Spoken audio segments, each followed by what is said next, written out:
here, Jesse. She's like, oh my goodness. I was good. 1 minute. 1 minute. Hello, how are you doing? Did you want to speak or anything? No, I'm just listening. Oh, okay.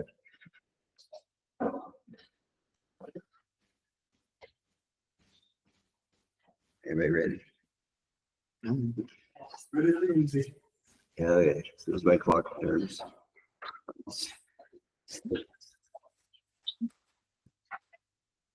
I think you're a minute behind up there. Except you. Close. Yeah, it's close. I don't think there's one in this building. I know. My computer's different. Cheers. 15 minutes still. That's the longest 59 I've seen for a long time. 10 o'clock. Okay, welcome to the Board of County Commissioners meeting. Would you join me in the pledge of allegiance? Pledge allegiance to the flag of the United States of America and to the republic for which it stands, one nation, under God, indivisible, with liberty and justice for all. Hey. Welcome. The BOCC meeting for February 4th, 25. And how about the agenda approval? Commissioners, I have no change to the agenda as presented. I'll make a motion to approve the agenda. Is Jim on? Or is he that sick? No change. Okay, well, I'll second that. Any discussion of it? Go for the vote. Commissioner Riddle, Yes. Jim King, Yes, motion passes. and consent agenda. All right. On today's agenda, I have the meeting minutes from January 28th. I have a pink sheet for Michael Sanchez from the extension. I have an abatement number 25-01 for Paul D. Brenna and Carol A. McCray.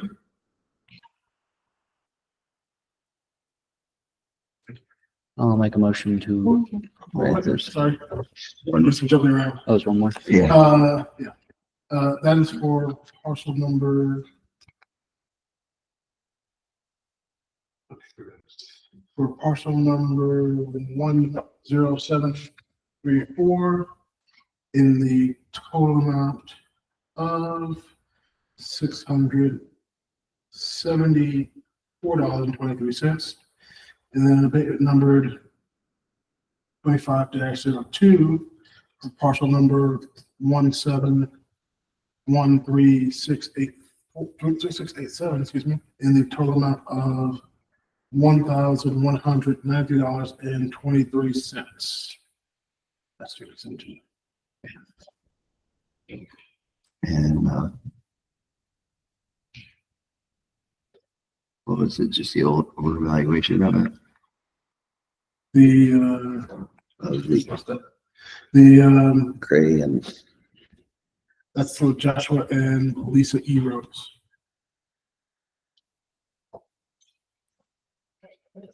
violations or anything. So for these abatements, these are when the assessor is correcting something that was wrong in the previous assessment of the property. So when she does these are changes that she's recommending. Okay, do we have a motion? We'll make a motion to, accept the consent agenda. In lieu of Jim not being here, I'll second that. Have any other discussion? Call for the vote. Commissioner Riddle, Yes. Chairman Boyd, Yes. motion passes. And no public comment in-house, comment online.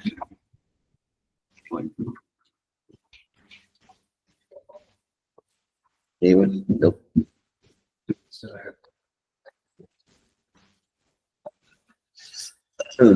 Okay.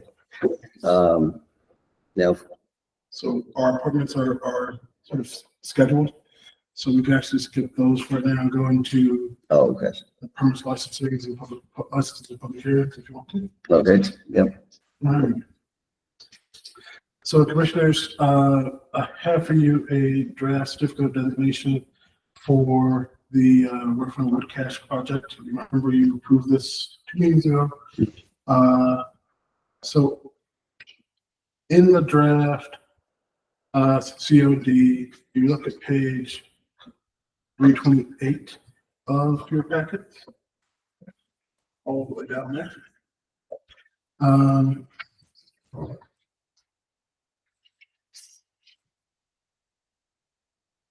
You'll see the conditions imposed by the county. You can get there. So those conditions are one, our preliminary annual weed survey is to be conducted by the county noxious weed managers are required while the facility is operating and for up to 10 years after the final phase is complete or until the county noxious weed manager determines the natural vegetation has been reestablished. 2, the county provided a performance bond for reclamation and weed management in the amount of $3,500 for each phase of operation. 3, excavation will be done quickly while materials are being buried, not to exceed 2 weeks at a time with the dependent. 4, operator will provide the county use and building department with notice at least 7 days before beginning a phase and at least 7 days after completing a phase. Notice to include confirmation for a site superintendent or other similar role overseeing work. And 5, owner and or operator will provide the county use and building department with a copy of all documentation provided to the state for the county record keeper. It is ready for the public.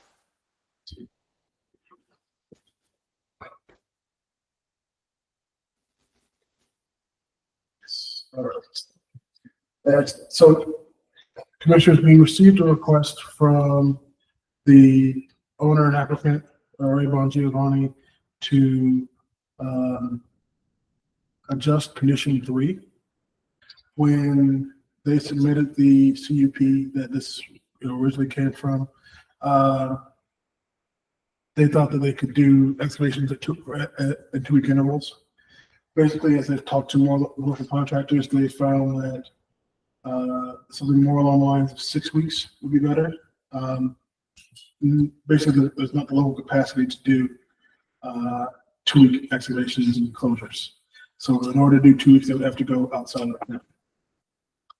I don't typically see an issue with this. I think part of the reason for the desire to have it open and close quickly is just to reduce the risk of erosion and any other issues that might arise. So, but Ray is on, and if you have questions of him or he wants to correct anything I've said, you can go ahead and speak, Ray.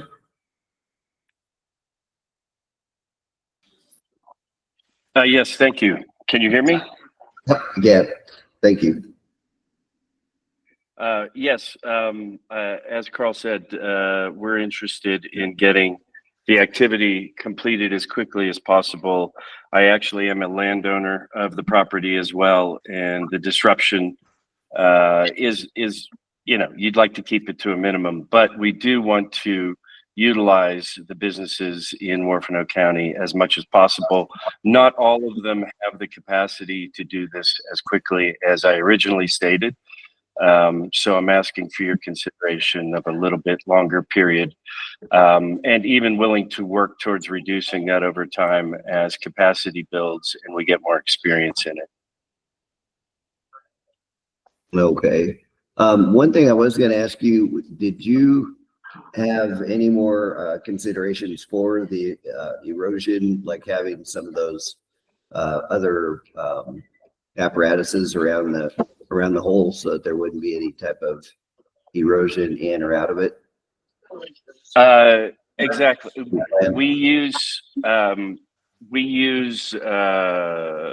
have already planned to implement a drainage system uphill from the burial site, and that was engineered into the site plan, and it will have a ponding area to catch any excess water flows or storm flows. So we think, and this was approved by the state, we think that we've engineered a good solution to keep erosion from the entire facility from becoming a problem. Okay, good deal. Any other questions or comments? How long were you wanting to extend it? Well, ideally, I would get 6 weeks, if you could consider that. I generally don't see a problem in 6 weeks. Yep, and if you run into any kind of issue, you can always come to us to talk about any changes you may need. Thank you very much for that. Yep, I believe that'd work. All right. So want to write it into that and then bring it back next week, or can we just You can go ahead and prove it now and with that modification? yes. So what we're requesting here is a motion to approve the certificate of designation with the change to condition 3 to 6 weeks. And also to change the conditions on the underlying CUP for that to also read 6 weeks.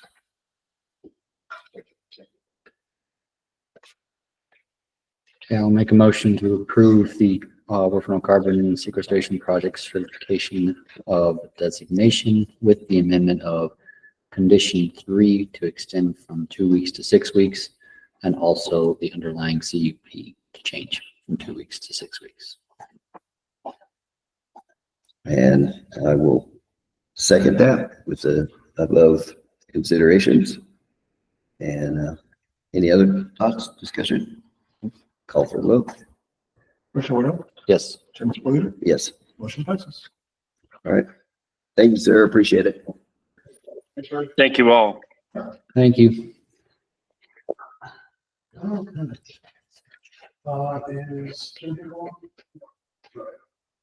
Is would you like to go into action items? Sure. More efficient, it's more than I thought it was gonna be. All right. On action items, first I have for you. Your vendor run for the end of January. This includes a total of, let's scroll down, make sure this, there's only one this time, okay? Yes. A total of $139,940.26.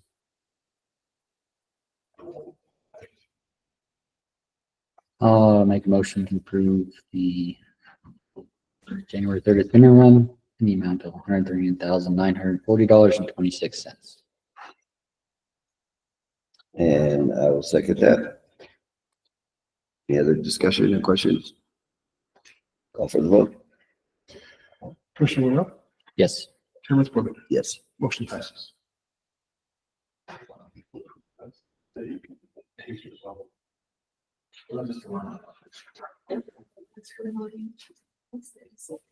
Okay, that's long. And you see, that's a great fail.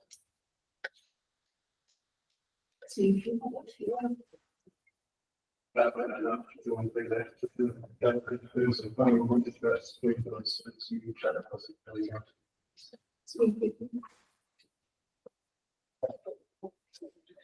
Got the correct documentation for it? Okay.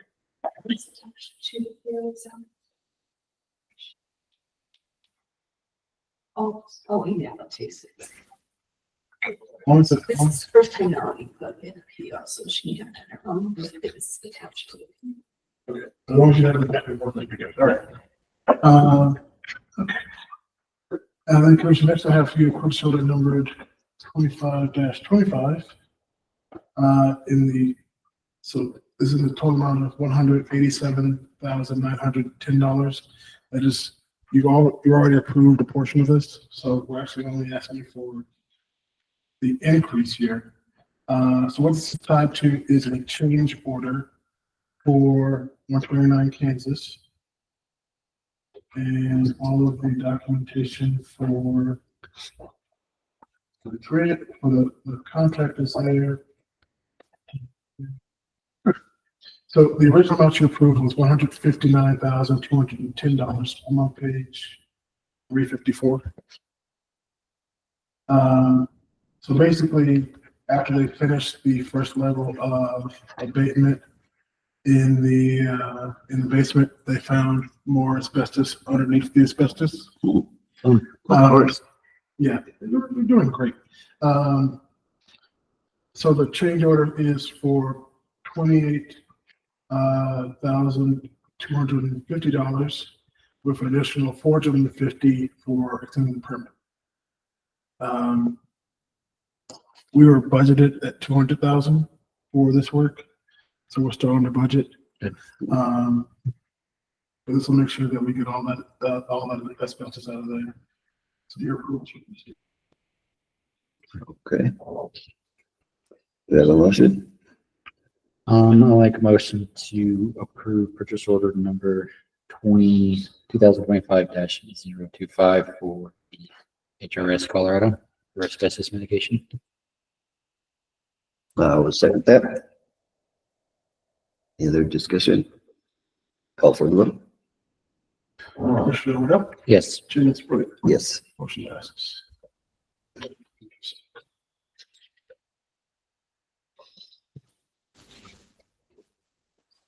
Is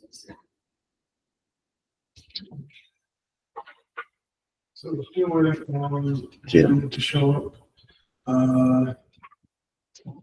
while we go ahead and run through some correspondence. His correspondence. So first up, I have for you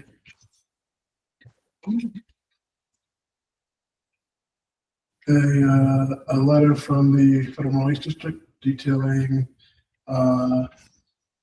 this is an annual report of accounting for all the funding that the Federal Noise District received from Local Affairs for 2025. Then I have for you an update from update from the Office of State Controller regarding OMB Memorandum M2513, which was subsequently rescinded, but this is the executive order. Sorry, this is the OMB memo on pausing and reviewing all federal funding. So we're not sure how the federal government is going to address this in general, but I know they are still reviewing things, but I don't know if they're going to try to do another pause again. But we'll see what happens. After that, I have you review the trails report for 2024. Thanks to Mayor Russell and the entire team review the trails for all what they do in this community. Then I have a CTSI type update on CAP insurance, county casualty and property pool insurance, and its role in public officials, risk mitigation, and bonds. Another update on jail intake and suicide prevention guidance. Okay, we have more? No, just.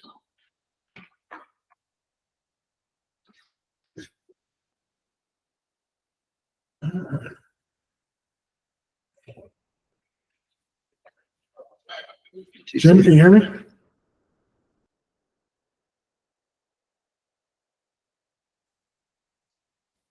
Jim? Hello, Jim. Yes, can you hear me now?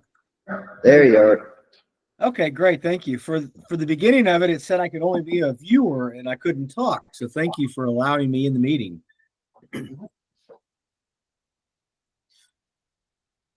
All right. So Jim, thanks for taking the time to join us. I have with me here Commissioner Wardell and Chairman Spoiler. Unfortunately, our third commissioner is out sick today.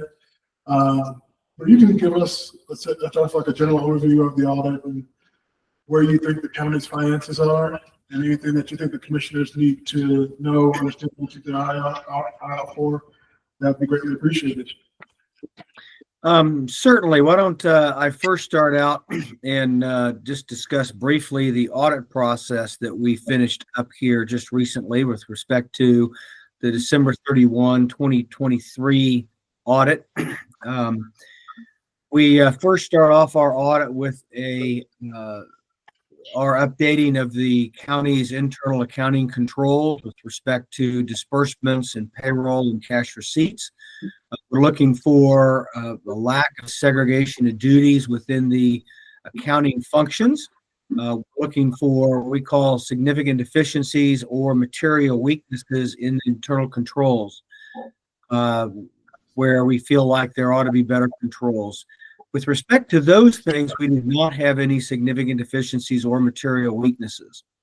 We did disclose a couple of material weaknesses within the county's financial system that is disclosed in the back of the audit report. Specifically, we ran into two issues. One was the internal controls over the accounting for cash within the Health and Human Services Department versus the county, to ensure that those are being reconciled on a monthly basis with the county records. And we feel like there ought to be improvement in that process. We described that a little bit more detail in the single audit portion of the audit report, but we recommend that the DHS department add to their internal control process a step to reconcile their cash ledger records to the treasurer's office and the accounting department on a monthly basis. This has not been happening. It makes the coordination of the DHS's department with the treasurer's office and the accounting's department very difficult at the year end. The other item that we ran into was, and this has kind of been going on for a couple of years, that the county really doesn't have the processes in place to timely and accurately close its books and prepare its annual financial statements.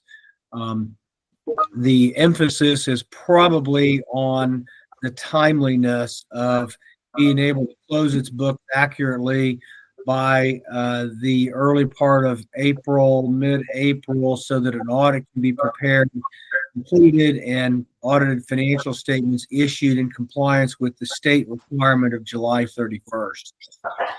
We did complete the audit. We did issue a clean opinion on the financial statements, that the financial statements are in compliance with general accepted accounting principles. However, that audit report didn't finally get out until late in 2024. I have had conversations with Carl regarding this, including some just in the last week or so. I know the county is put out a proposal for accounting help, more on what we call accounting services, day-to-day accounting work. I think that would be a very good process to fulfill. I also offered Carl our assistance to look at some of those proposals and to provide our input with respect to where we see some of these people work with other governments, and how they have provided assistance in the day-to-day accounting and providing routine reconciliations with cash and other items that also help in producing the year-end financial statements. So I think that's where the county, with the lack of accountants in general, but the lack of accountants in the rural areas within the state, is hard to find the qualified additional help that a lot of local governments really need, and potentially finding a firm that can provide these routine accounting services to help in these reconciliations on a monthly basis, as well as the year-end preparation for the audit financial statements, would be extremely helpful for the county and provide much more accurate and timely financial information. Carl, would you like to add anything to that? Sure. Thanks, Jim. So Commissioner, like I mentioned to you when we presented to you after at the beginning of the year, we still have gone through 3 first-term audits with Jim and his team. And they've been, I think, really helpful and really helping to educate us on what needs to get done. But the first year sort of it was me doing the audit, which is like definitely not qualified to be doing this. And then it's Kim's first time doing it last year. And then this past year, Heather and Karina had their first time doing it. I think there's a couple of things I want to emphasize. One is the importance of continuity in these offices, especially in DHS. It really just is Karina. And, you know, if she leaves or gets another position or is out sick, and the person sort of has to start from scratch, most likely without, you know, that guidance of what's going on and why you did things a certain way. Over here, we've been able to somewhat do that because I had some time with Christy Johnson, some time with Julie. You know, so I sort of had an idea of what was happening there, which is, I think, more than what Karina has ever done. And also, there have been this bigger periods of things just not getting done at all because Nancy Bustos was over here keeping things moving. So that's a major structural concern that we have. As we've had past consultants come in, they said that we perhaps do not have enough staff, or we have less than the recommended number of staff working in our financial departments, be it treasurer's office, be it county finance office, be it DHS. You know, these systems are designed to have more people. So hopefully, by bringing in an outside accountant to be more involved in day-to-day and not just like I did last time, was more like a special product evaluation to help us clean us up and get us to the right place and train us. We need ongoing help, ongoing capacity in order to make sure that we don't have continuing problems. Right now, I think, you know, I'm pretty confident about our books and where they are, that nothing's missing, that anything like that, anything could be wrong in a serious material way. But definitely we have to get better at getting ready for the audit, issuing it, and that includes getting reports to you guys in a timely fashion. So all of that is very important. It's important that you guys keep us focused on that as well. And I would like to just, Carl, if I can may add just a little piece to that. The benefit of having an outside firm help with this is that if they have turnover, they're still able to continue to provide the same level of services without any gaps. And there's a couple of them that have specialized departments that just work with the accounting services with governments that do this on a regular basis with other government clients of ours that we've seen them do that work. So I think that's a very important part of it that would really help the county on a regular month-to-month basis. Makes sense. I know in quite a few of these line items, I have no idea what that means on some of these. And it'd be nice to have a little overview of some of that at some point, because it's a little bit too in-depth and to probably get to here. But I don't understand some of these numbers, the way that they're presented, and it, you know, when there's $1 million line-ins or transfers in and transfers out, and I don't know, there's a lot of stuff going on in this thing, and I'd really like to get a little bit more of a in-depth, or at least an answer of some of these things, what they actually are. So I agree to have something like that would be very beneficial, or it could be. If I may make a suggestion, Sure. Do you all have work study sessions? Yep.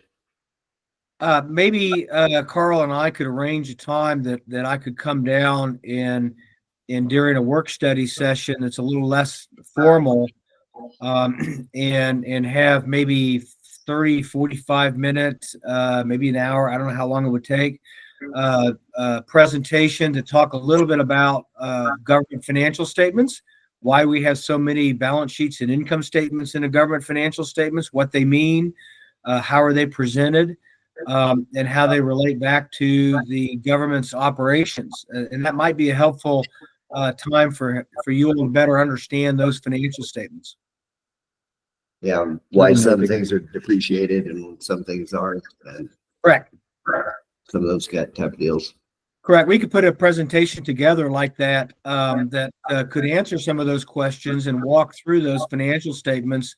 I think in a work study session, it probably would be a little bit of a better environment, where it's not quite so formal and you all could ask questions and we could respond to those questions and provide a little bit of an agenda to walk through on how to read those financial statements. Okay, well, we will discuss that, and might be a good deal. That'd be really good. So we're going to get some of that scheduled. And from our end, you're not the first commissioners that have asked that. And it's sort of like, for me, I've been involved with it enough where it looks like a forest. Oh my gosh. And, I mean, I've there are done trees we can plenty of- focus on, but, I think I don't do a great job of answering those questions. Haven't gotten to that level of detail and that level of skill yet where I'm in a place where I can really teach somebody something rather than just telling them what it is. And then Kim looks at me and it's like, I can translate that enough. And then, but you guys look at me and it's like, that didn't sink in. I don't know what to do here. So I think that'd be great because the more you guys understand, to my end, the kind of books are simpler than people think they are, right? But at the same time, it's a lot. We've had conversations throughout the years. Counties move a lot of money. Yeah. So I think it's been a good thing. It's going to be beneficial for both Commissioner Chamberlain and myself as well, being new to this. Yeah. I would agree. And I've done LLCs, and I mean, we've had entities, but holy buckets, this is crazy. I mean, the numbers don't make sense in a lot of ways. I was up way too late last night going, oh my gosh, this is crazy. So there are two things that Yeah. Jim and Wade told me when I was trying to get our handle on this was one, each fund is essentially its own business. And then two, remember, is all the revenues out are recorded, all the revenues, all the expenditures out are recorded, all the revenues in are recorded. So if you you buy something, you return it, you buy something else, it's 3 transactions. That's, the expense out when you bought it the first time, the revenue back in, as a refund, and the expense out when you bought it again. See, clear as mud. Makes total sense. 4 sides to every transaction in government, whereas in banking, 2 sides. That's insane. I don't get 4 that. sides in government. That one I have It's not really interesting. mastered yet either. Every time Debbie says that to me, I say, Debbie, what are you talking about? It's 4 sides. So, okay. Okay, Well, yeah, so much, Jim. yeah, thank you, Jim. Look forward to that. All right. Thank you very much. Thank you. Liz. Carl, do you have anything else for me? Not right now. I will send you an email to try to get something scheduled sometime soon. All right. Thank you very much. And thank you very much for allowing me a time to talk with everyone. Thank you, Jim. Sure appreciate it. All right. Bye. Bye. All right. I know Dylan was on. He's on too. We'll get the next one. It's like, Awesome. Well, Dylan, you guys hear us? Oh. Hunting. Uh, You have any questions on that too? Or? oh, no, we just said look forward to it because I have a list. I'm like, what? How does that does not confuse my Yeah. mathematical mind. We do the same thing. mhm. Okay. Okay, yeah, that'd be great. Okay, the airport layout. Are you done? Can you guys hear us? You guys, No. are you done with me?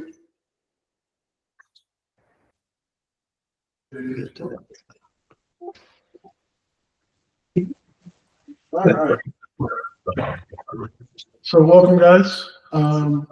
Commissioners, this is Brooke Barber and Dylan Peterson. Brooke was our lead on our airport master plan. And she worked with us, has it been, was it 2 years, Brooke? To get this project completed. So we've asked them to come and present to you their work, the process, and particularly the meeting material, which is the airport layout plan, and what the airport wants to look like in the future. So with that, Brooke, if you guys want to do some more introductions beyond that, and you should be able to share your screen and present. So I'll turn it over to you guys. Sure, thank you, Carl. Good morning, everyone. As Carl said, my name is Brooke Barber. I'm the project manager who has been working on this airport master plan. Been doing that alongside Dylan Peterson. He's an airport planner.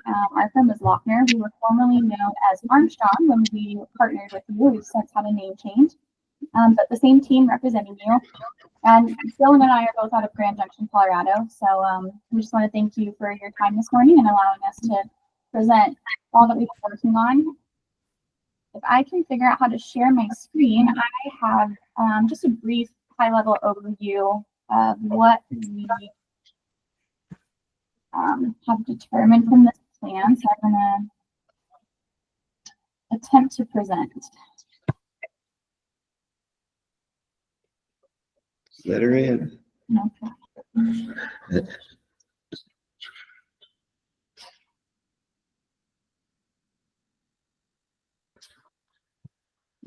Peterson, Oh, there you are. see my screen? Okay, now. Yes, we can see the PowerPoint presentation. Yes.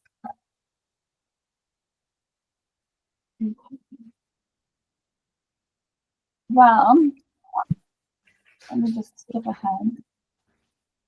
So I think a good place to start would be just to determine, what is an airport master plan? At the most basic level, it is a high-level plan of development for airport facilities, and it looks at the growth of the airport over a period of 20 years. That ranges from a short-term to a medium-term to a more long-term development. And at the end of that long-term plan, that 20-year period, we've likely already done a reevaluation of the study. The FAA likes to see these happen every 10 years or so, just to get a pulse on what's changed, how the industry has developed, what the priorities are in the community, and the kind of air traffic you're experiencing, and just reevaluating, are the facilities needing updated? Can they handle, from a capacity standpoint, the traffic you're experiencing? And beyond that, what wish list items would you like to see that would enhance safety with this facility and attract, itinerant or visiting air traffic? So we really get to Up a little bit more. I'm sorry, we're having a little bit of difficulty hearing you. Your mic, there's a little bit of echo on the mic there. Is there a way to get it closer, or just so we can hear you clearer?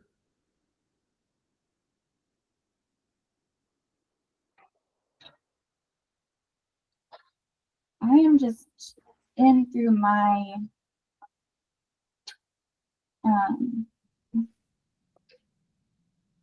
my computer. Dylan, are you muted? We might be picking up feedback from one another. Yeah, I'm muted. I just turned it back on. I'll turn it off again. Okay. Is this any better? It sounds a little muffled. Like I heard Dylan pretty clear there. Okay. Yeah, I'm missing a couple of your words. So, We don't want that. Bear with me while I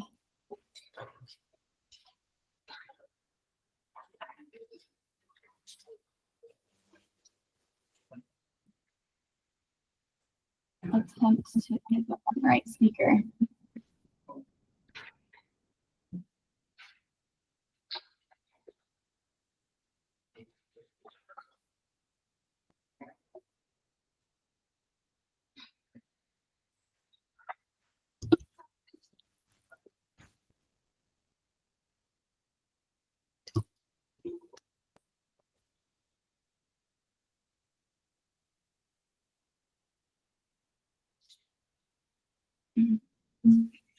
Yeah, I'm on my plug-in speaker, so I'm not sure what the issue is. If it's, that.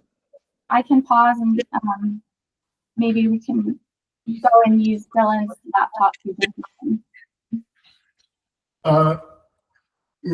might be if you speak, if you sit a little further back from the speaker, that might help. Okay, is this any better? I think. Yes? I think that's better. Okay. Okay. I apologize. I'm sorry, everyone. I That's all right. want to be clear. If please interrupt me if there's any questions throughout this.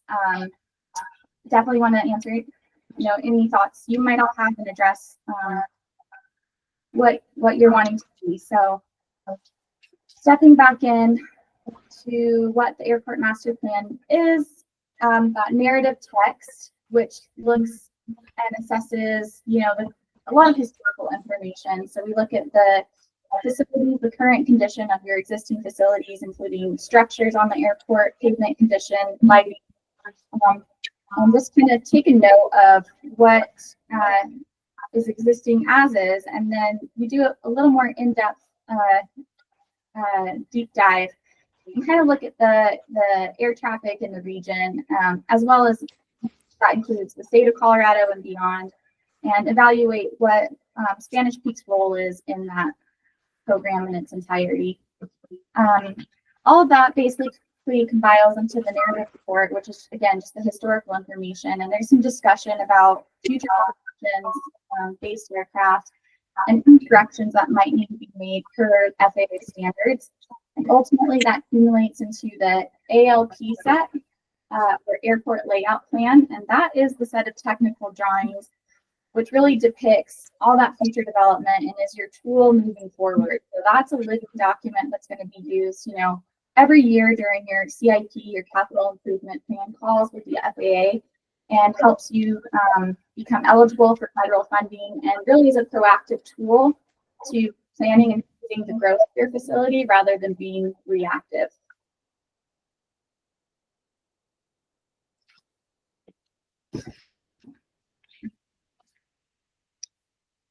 Just some of the things that we're looking at when we're conducting that narrative portion of the text is compliance with FAA design standards, and I'll speak on that a little bit more as it relates to your airport. The main thing we're looking at is RDC, or runway design code, which is determined based on the most demanding classification of aircraft that are utilizing your facility and what it takes to ensure safe operations of those types of aircraft. As I mentioned before, we're looking at Spanish Peaks and the bigger picture of its role in the airport system within the region and the state of Colorado and beyond. So making predictions on the types of development that might need to happen over that 10-year period to accommodate that.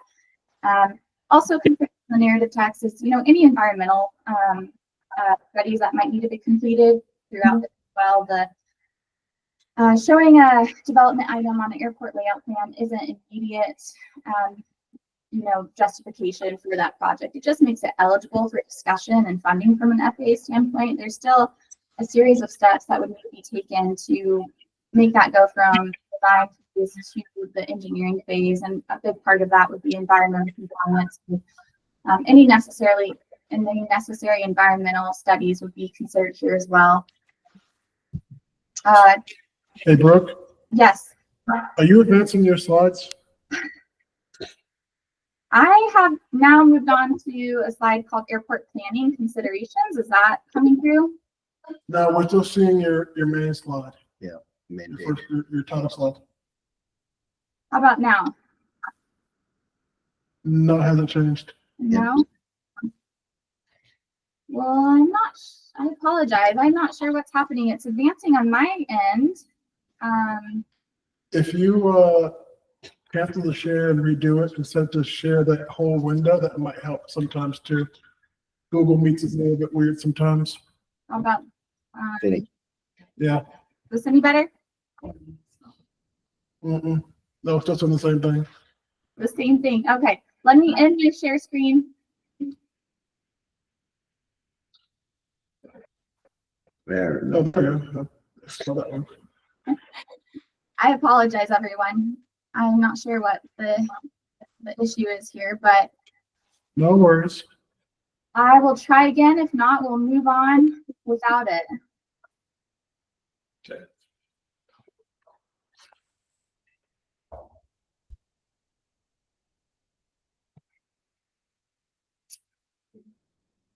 Are you picking up this slide, the B2 5000? Yes. Yep. Well, thank you for bearing with me. So this is the runway design code, or the RDC, for Spanish Peaks Airfield. As I mentioned before, it's a series of numbers and Roman numerals that are determined based on the most demanding aircraft utilizing your facility. So in this case, it would be a King Air 200, which corresponds to the classification of a B2. The 5000 indicates your visibility minimums. In this case, you have an instrument approach procedure, which corresponds to 5,000 and just means you have minimums that are not below 1 mile. So when we're talking about your runway design code and design standards and how we're evaluating those through the airport master plan process, this is the baseline comparison. And the design standards determine, the width of your runway, separation between pavements, and a lot of imaginary surfaces that aren't visible to the naked eye. And those include safety areas off the sides and ends of the runway, as well as vertically guided, into the airspace that are there to protect and ensure safe operations of aircraft approaching and departing the runway, and are supposed to maintain a safe area in the case of, an accident or incursion off of the runway. Okay, so I've just progressed. Is everyone catching this new slide? No, we're still on the B2 5000 slide. But there we go. Oh. All right, we can see the process slide now. You can now see the process slide? Yep. Okay. So, long story short, this flow chart depicts the airport master plan process, all the steps that we take to get to this end result, the ALP set. This is prescribed by the FAA, so the elements you see within this are virtually the same for any airport that's conducting one of these studies throughout the United States. I'll point down to the bottom, direct your eyes to that last meeting, the public meeting open house. So this is kind of where we're at in terms of the project status. We've gone through all the steps and delivered several working papers that have been reviewed by Carl, State, and the FAA Aeronautics Division. And currently your ALP is in review with the FAA. I actually checked in with John Sweeney, who is the FAA planner for this project, yesterday. And he said that it's just waiting one final departure review, and then it will be finalized and approved for adoption by the county. So moving forward, we'll wait for that to come through. We'll incorporate it into the final narrative report to complete one full document. And the next steps would be to coordinate signature on both the FAA and county side and adopt it as a final plan, and then close out the grant. So we're at the very tail end of this. In terms of what we're actually showing on the plan, I'll try to progress my screen and we can look at some of those exhibits.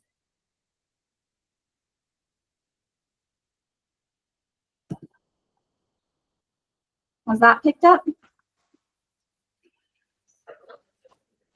Not yet. We're still Yeah, showing it's still in the schedule. Okay. it's not liking Sherry. It's not. There There. we go. Yep. Okay. So we've got basically two views we look at in terms of talking about recommended development. That includes land side and air side. We'll start with the land side component. So all the yellow indicates new pavement. The blue would be a future structure or building. You'll see some red. That indicates removal of either existing pavement or existing structure. And then the green and red dashed line that you'll see throughout is the airport property boundary. So green is indicative of existing airport property, and red would be future. If you look closer, you'll see there's several, minute line work did in blue lines, and those are a lot of the center line and the design standard separations that I was talking about earlier, ROFAs, RQVs. The main thing, I guess, that catches your attention on our land side development is obviously additional apron and the reconfiguration of the apron. On the southeast side, we show future tie-down structures for overnight parking for aircraft. Along that, we also have future hangar development. If you dig deeper into the labels, it might be difficult to see at this scale, but some of the hangars are labeled as perhaps a future FBO building if a business comes in with interest in that area, an expansion to your existing pilot lounge, and then a dedicated hangar for equipment storage and storage of snow removal equipment. To accommodate some of this hangar structure, we've had to remove, you see in that most center section of pavement tie down, they're indicated with the red. So what we were trying to do with the additional pavement was make up those tie downs that would have to be removed for future hangar development.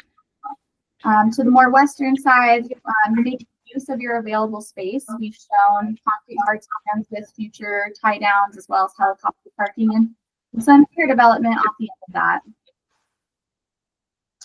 I should note that all of the development shown on here is merely recommended. You're not held to making this happen. It simply plans for it and accounts for all those invisible safety areas I was mentioning earlier, so that any development we're showing, we've checked and it interacts nicely with each other, so there'll be no concern from that standpoint if the county chooses, or perhaps a private developer chooses to move forward with the construction of this. I'm going to try and advance to a scaled out version for the land side development. I'm sure I'll have issues. Has that advanced? Yes. Yes. Yep. Okay, wonderful.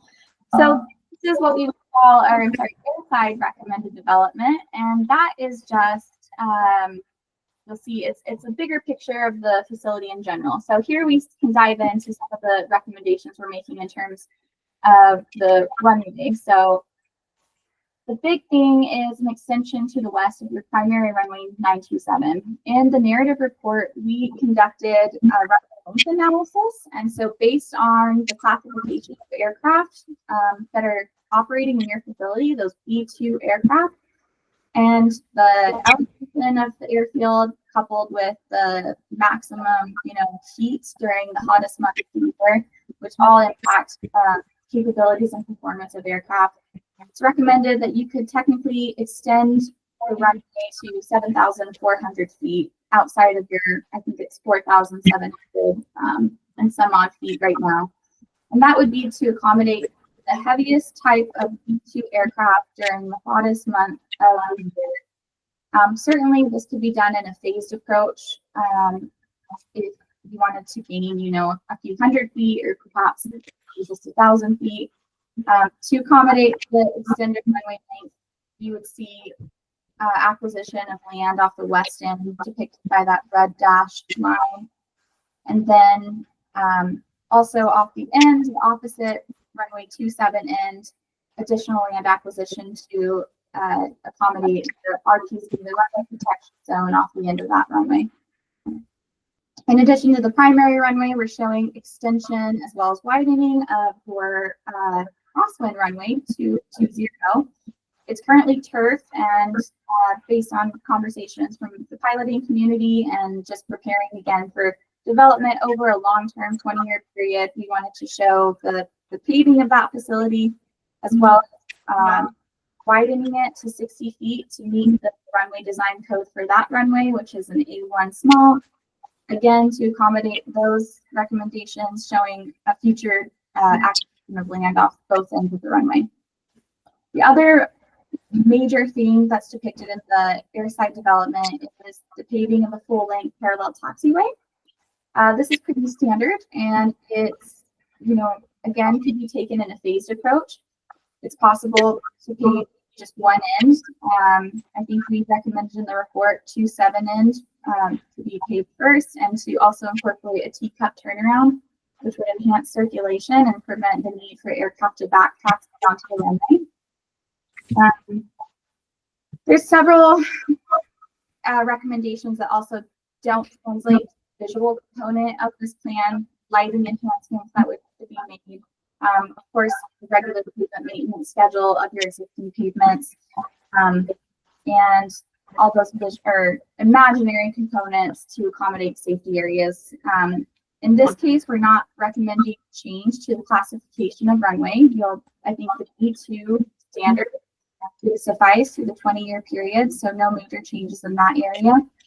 But overall, this is intended to just be guiding documents for, if you get interest from the community or private developer who wants to construct a building, or, there's funding opportunities all the time outside of the entitlement funding we receive every year for special projects that can be anything from, operational equipment and AWAS or weather reporting equipment to the paving of that taxiway. So this is just a very brief, high-level overview of what we recommended based on the report and historical information we've done over the last several years. At this point, I'd like to open it up. If you have any more specific questions I can address, we're happy to answer them. So I appreciate the presentation. I had absolutely no idea how much goes into a plan such as this. I'm really impressed by the amount of detail that you guys go into, which makes sense, but wow. Yes. Do you have any questions offhand? I don't have any questions offhand, but I do appreciate the value in the amount of work you put into trying to improve this airport. I think it's a national need, both in terms of a place for planes to fuel up, but also in terms of there are bigger planes out there that people are acquiring. And so I'd like to be able to expand our ability to take those bigger planes. So I appreciate the work that you put into this. Thank you. It's very appreciated. All right. If there's nothing else, thank you so much, Brooke. Thank you, and for your patience as well, bearing through my technical issues. I'm happy to, if anyone would like a copy of this presentation or to look at the development in more detail, we can arrange for a PDF version to be sent to Carl if you'd like that. That'll be great. I appreciate that. Yeah, because I think I might have some questions on some of that. It's very in-depth. Mm-hmm. I appreciate that. Thank you. All right. Thank you very much.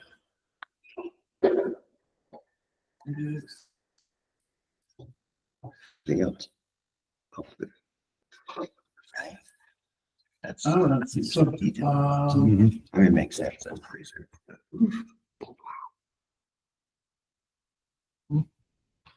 Wow. Oh, yeah. all right. Okay, we're at. Staff reports. So commissioners, the junior algebra appraiser, the definitely was extended further. I don't have the date in front of me right now, but hope to close on the 31st. But I think we extended another 2 weeks, so it should, I think it's closed on the 14th, as well as the adult services case manager closes that same day. And then of course we have deputy officer and detention officer that are open continuously. We currently have 3 open solicitations, marketing and public relations services, which closes on February 10th, next Monday at 4:00. After that, we have the accounting services one that closes on the 21st, and county attorney closing on the 27th. So we're going to stay a little busy in the procurement section for the next few months.